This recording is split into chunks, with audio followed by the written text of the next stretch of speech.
భయపడకుము, నేను నీ దేవుడై ఉన్నాను.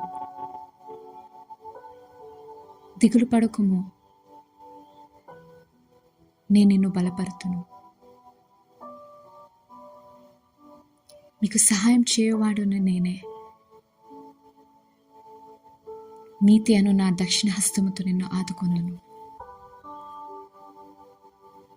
యెషయా 41వ అధ్యాయం 10వ వచనం.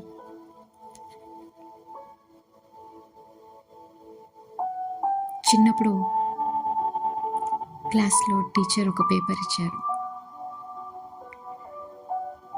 మీరు పలానా వాళ్ళు అని ఈ ఫామ్ని ఫిలప్ చేసిస్తే ప్రభుత్వం నుంచి కొన్ని సహాయం మీకు వస్తుంది, మీ స్కూల్ ఫీజు కూడా తగ్గుతుంది అని అన్నారు. ఇదేదో బాగుంది కదా అని మా నాన్నకి ఇచ్చాను ఈ పేపర్. మా నాన్న అన్నారు, ఇది అవసరం లేదమ్మా, మనము రాజవంశస్థులము అన్నారు. టీవీలో చూస్తాం కదా, ఏదో మా పరిస్థితి బాగాలేక ఇలా ఉన్నామేమో, లేకుంటే మేము రాజవంశస్థులేమో అని నేను అనుకున్నాను. నా ఫ్రెండ్స్కి కూడా నేను చెప్పేదాన్ని, మీకు తెలుసా మేము రాయల్ ఫ్యామిలీ అని.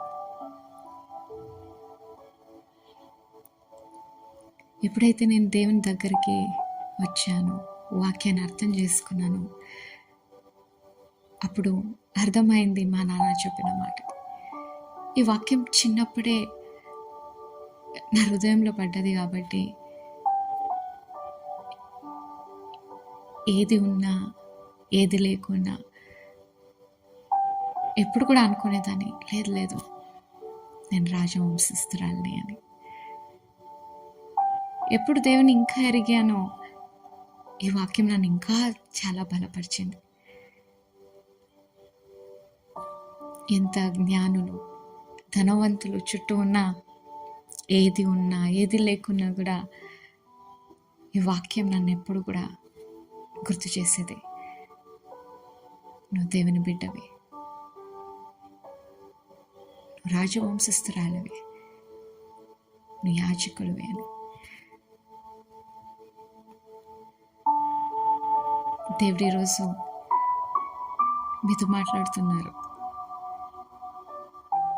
మీరు అనుకుంటున్నారేమో, నాకెవరు లేరు, ఎవరైనా ఒక్క చెయ్యి వేస్తే, ఎవరైనా ఒక్కరు నన్ను సహాయం చేస్తే, ఎవరైనా కొంచెం ఇన్ఫ్లుయెన్స్ ఇస్తే ఎంత బాగుండు అని. యేసయ్య అంటున్నాడు, నేను నీ దేవుడై ఉన్నాను. ఎవరో హస్తం కాదు కానీ నా నీతి అనే దక్షిణ హస్తముతో నిన్ను ఆదుకుందును అని. మీ విలువ మీకున్న దాన్ని బట్టి కాదు కానీ, ఏది లేదు అని దాన్ని బట్టి కాదు కానీ, దేవుడు మిమ్మల్ని తన ప్రజలుగాను, రాజవంశస్థులుగాను, యాజకులుగాను నిన్ను చూస్తున్నాడు. ఆయన నిన్ను ఎంత ప్రేమిస్తున్నాడంటే తన అరచేతిలో నిన్ను చిక్కుని ఉన్నాడు. అంత నిన్ను ప్రేమిస్తున్నాడు.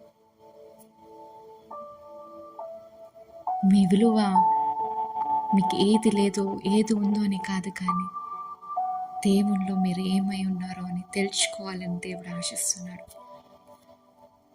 కుంగిపోకు, బలపడు, భయపడకు. నీ దేవుడు నీతో ఉన్నాడు. నిన్ను నడిపిస్తాడు, నిన్ను నిలబెడతాడు.